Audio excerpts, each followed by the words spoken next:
dry. And let's get started on our painting here. It's going to be a portrait. I call it Man Seen Through a Window. And we see our man sitting in a chair, and he looks very forlorn and lonely, maybe a little bit sad, and perhaps we can see some fear in his face. His hair is in disarray, his clothes are rumpled, his face is a bit tortured and flushed and ruddy. So let's put a little red on his face there. And his arms are sadly raised as if in resignation, as if he's in surrender to the vicissitudes of life. Of course, I suppose you'd probably look like that too if you were hanging upside down in the cockpit of a Cessna 150. One tire off of the power line. Yeah.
Thank you very much. Thank you. We have a very happy audience here tonight. Despite the fact that this was not a great week around town, especially for transportation. You saw the new super ferry broke down again, leading to a lot of unmellow thoughts on Bainbridge Island. They're over there in the sprout farms and the tofu factories playing their flutes and drinking wheatgrass, and then they pile into the Subaru station wagons with the Greenpeace bumper stickers and just scream down to the ferry dock. And the wait is so long now that when the ferry approaches, Bainbridge folks pelt it with bottles of lemon tahini and cans of lentil soup. It's just getting very unmellow over there. And then, of course, there was the little problem with air traffic this week. I think you all saw the pilot who got his plane hooked on the power line. He knocked out power to 2,500 homes. Everybody's like, hey, what's wrong with the toaster? Well, I don't know. There's a plane on the wire out there. People are, throwing rocks at it. Knock him down, Make him fall. I got to make my coffee. Get him off there. Just not. Let the wind take him, And when they finally did get the guy down, he wouldn't talk to the press because he'd sold the right to interview him to some other show. That's a totally true story. What? Am I the only one who thinks that's a somewhat disturbing trend, I mean, it's just like, like an airliner is coming down, the pilots aren't talking to the tower, they're on the phone with the Fox network,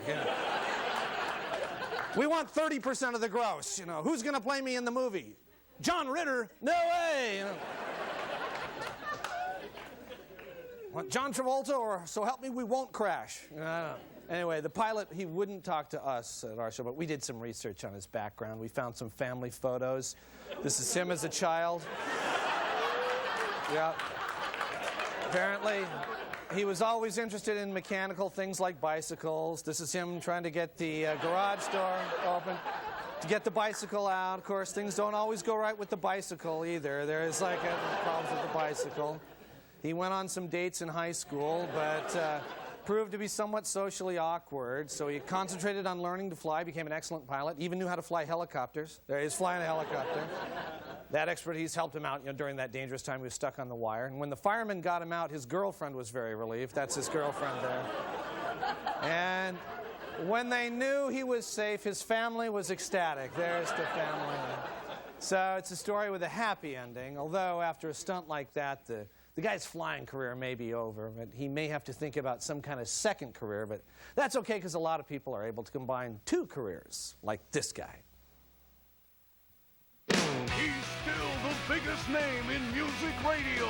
Randy Scott with you, everybody. Much more music power. But when the air shift ends, his real job begins. He's DJ, lawyer. This court is now in session. The Honorable Judge Lynn Dudley presiding. All rise, please. Here she comes, just walking into court singing. Come on, everybody. She looks good. She looks fine. She looks good. She looks fine. And I knew it was my mind. Order. Order.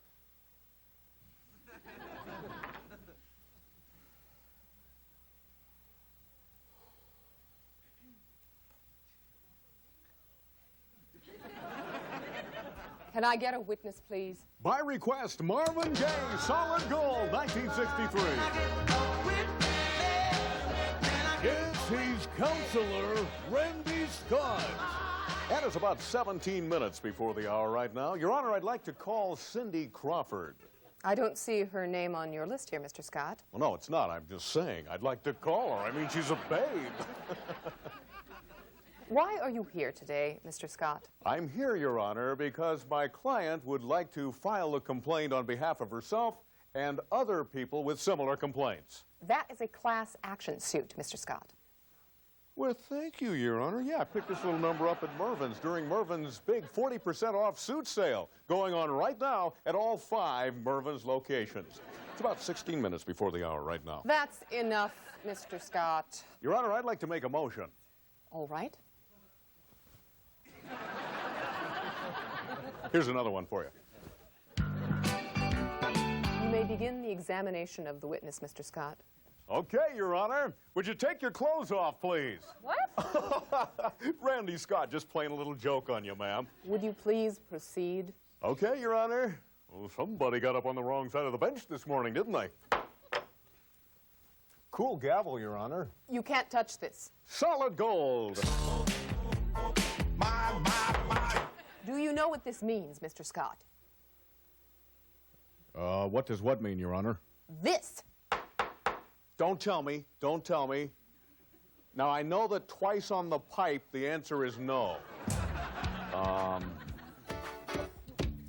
it, I should know that. He's the boss barrister. So what you're saying is that you never saw her before in your life? That'll be enough, Mr. Swenson. Your Honor, I have no further questions. You may cross-examine, Mr. Scott. What are you doing there, Mr. Scott? Oh, I was just looking over my briefs, Your Honor. He's the funniest guy in court. Mr. Scott, I find your client guilty. Well, I'm telling you, that doesn't really work for me, Your Honor. Are you appealing? I think so, but let's find out what other people think. Hi, ma'am. What's your name? Sharp? Yes, he's DJ, lawyer, Nolo Contendere. All right, stay with us. We've got a great show, and we're coming right back. In a car crash, in a bad fight, we don't want to know what's really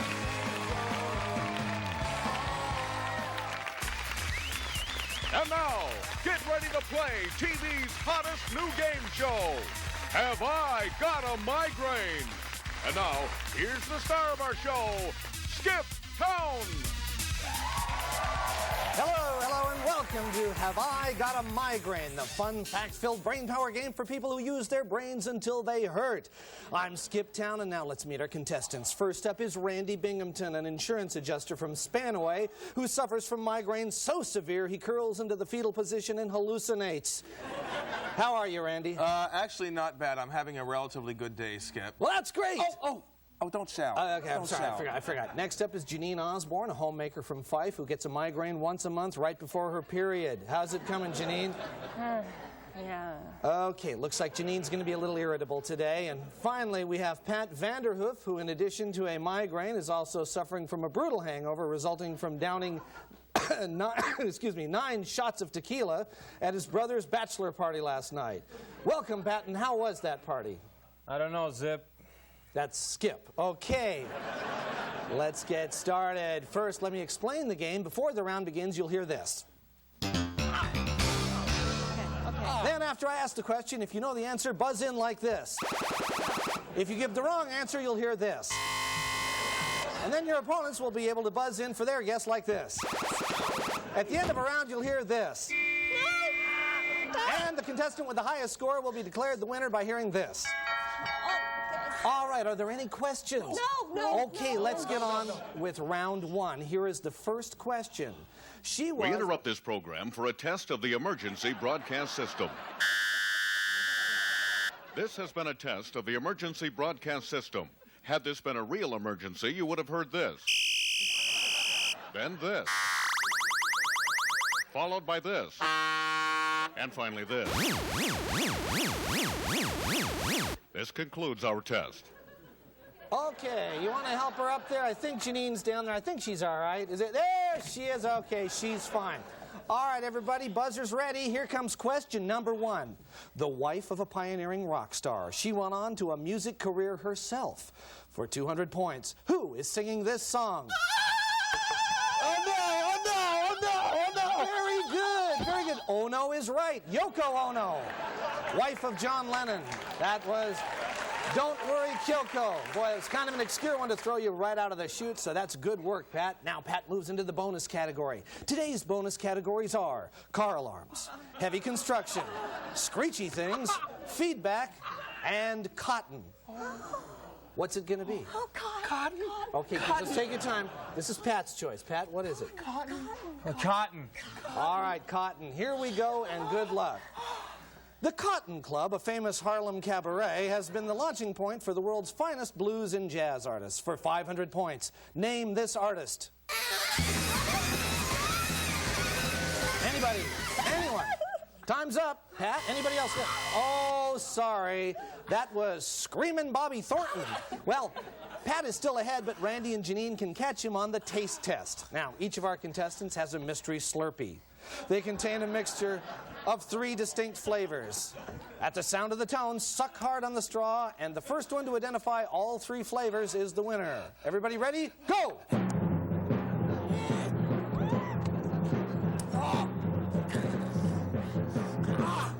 Okay, time's up. Let's see what Randy says. Let's see. Okay, raspberry, aluminum foil, shards of jagged glass piercing the center of my brain. Close.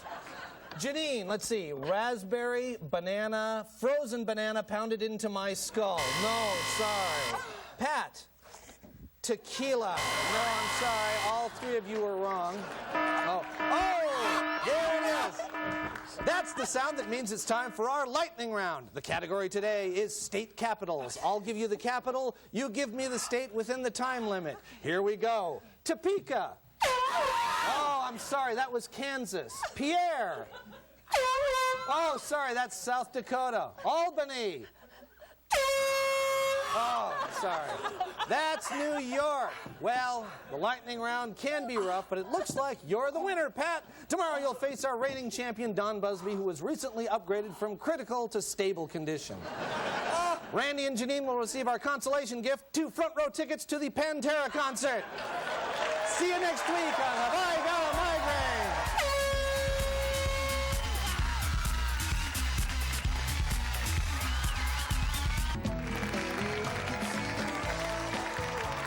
Studio amplification for Almost Live provided by American Music.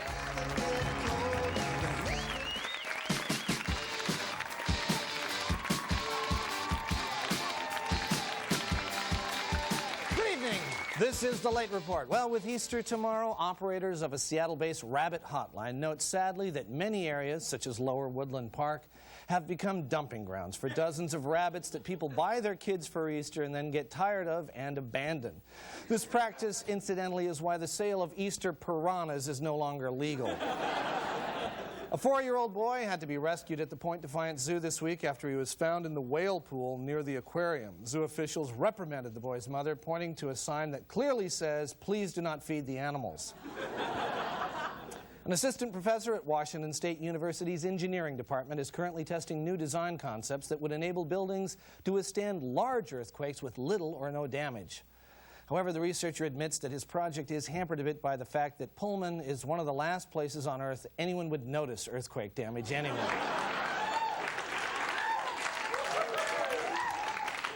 There was renewed concern this week over the health of Pope John Paul II. Vatican officials were alerted to a potential problem when, during a lull in Monday's Mass, the Pope fell asleep on the foot of a guy sitting next to him. Former U.S. Senator Bob Packwood of Oregon is thinking of re-entering politics in another couple of years, telling a Rotary Club in Oregon, "I'm putting my toe in the water." He did not reveal plans for his tongue.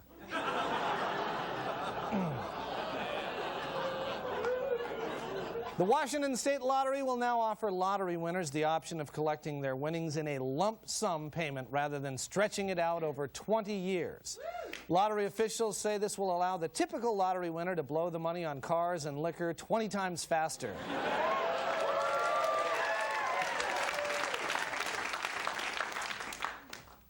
Interesting reaction. Pierce County Judge Ralph Baldwin resigned this week when it was discovered that after a drunk driving case, he invited members of the jury back into his chambers for beer. Pierce County officials refused to comment on what happened with the jurors he invited into his chambers after a prostitution case. And now, here with a late report commentary is Mr. Hurt. Mr. Hurt.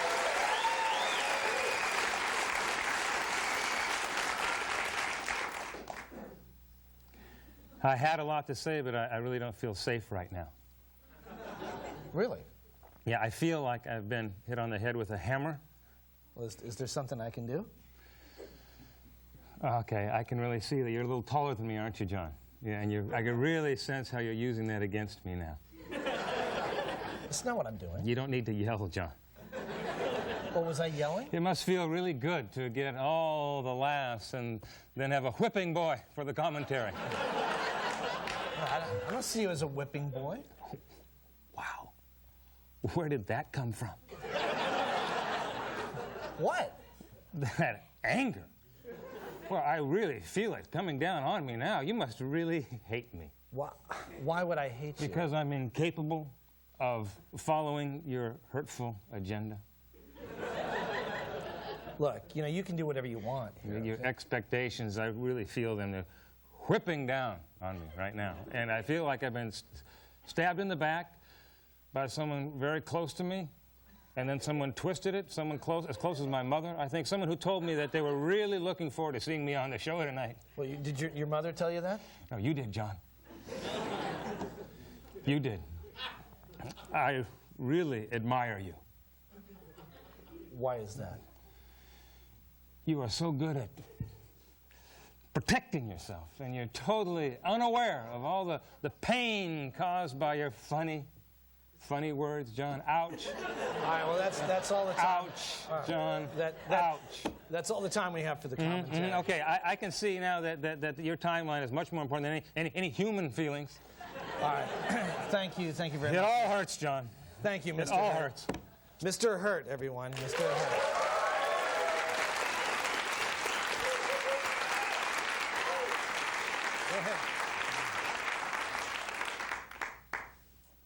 Finally, Franklin High School won the annual state mock trial competition this week, where students compete by arguing actual court cases in front of local judges. Impressed by their victory, Judge Ralph Baldwin immediately invited the students back into his chambers for beer.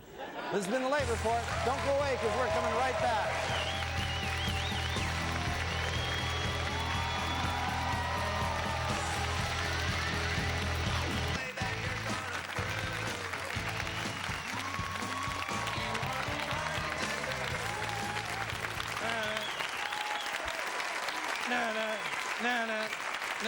Thank you very much.